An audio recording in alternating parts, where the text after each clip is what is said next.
எழுதி கேட்டு அனுப்புனேன் வச்சுன்றதெல்லாம் சொல்லி எங்களுக்கு விரிவான ஒரு கடிதம் ஒரு வாரத்துல அடுத்த திங்கட்கிழமை நீங்க வந்து ஜப்தி பண்ணலாம், நாங்க பணம் கொடுக்கலன்னு ஒரு அண்டர்டேக்கிங் கொடுப்போம். சீல் வச்சு கொடுங்க. ஒரு வாரம் தான் டைம் கொடுக்க முடியும், ஒரு வாரம் தான் கொடுக்க முடியும்.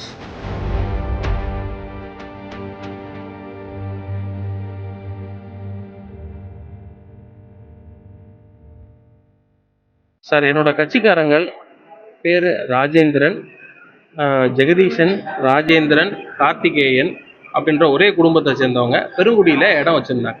ஏர்போர்ட் விரிவாக்கத்துக்காண்டி 2009 அவங்களோட நிலங்கள் வந்து கையகப்படுத்தப்பட்டது.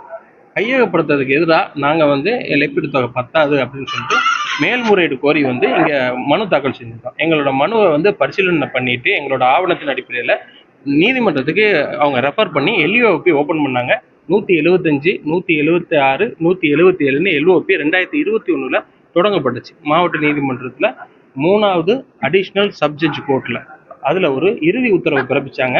ஆமாம், இவங்க கோரக்கூடிய இழப்பீட்டு தொகைக்கு இவங்க ஒரு தகுதியானவங்க அப்படின்னு சொல்லிட்டு இழப்பீட்டு தொகை இவங்களுக்கு வழங்க சொல்லி கொடுத்துருந்தாங்க.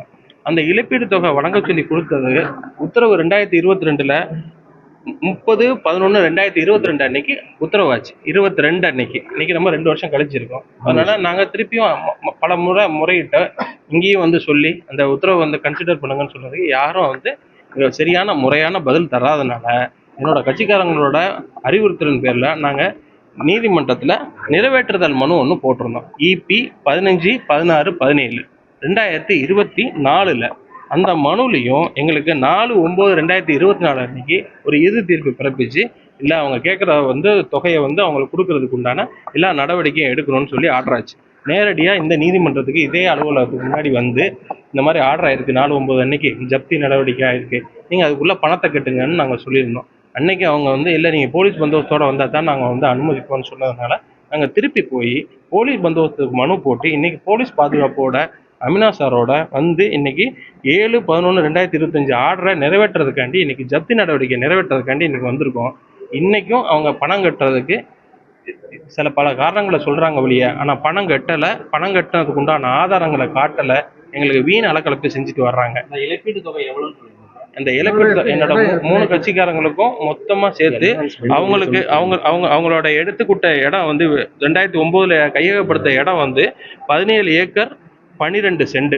அதுக்கு இன்னைக்கு தேதிக்கு அசல் வந்து 2,92,00,000.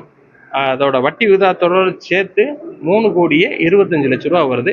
அதுக்காண்டி இன்னைக்கு ஜப்தி பண்றதுக்காண்டி இன்னைக்கு மாவட்ட நீதிமன்றம், மாவட்ட ஆட்சித்தலைவர் அலுவலகத்துக்கு மதுரையில வந்து இன்னைக்கு நடவடிக்கை எடுத்துட்டு இல்ல, பழைய அன்னைக்கு எடுத்த தேதிக்குள்ள ரேட் படி தான்.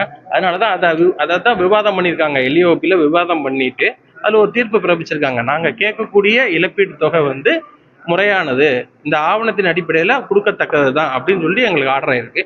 அந்த ஆர்டரின் அடிப்படையில தான் இப்ப இந்த தொகையை நான் சொல்லிட்டு இருக்கேன். இழப்பீடுமே உங்களுக்கு அவங்க கொடுத்த அமௌண்ட் பத்தாது,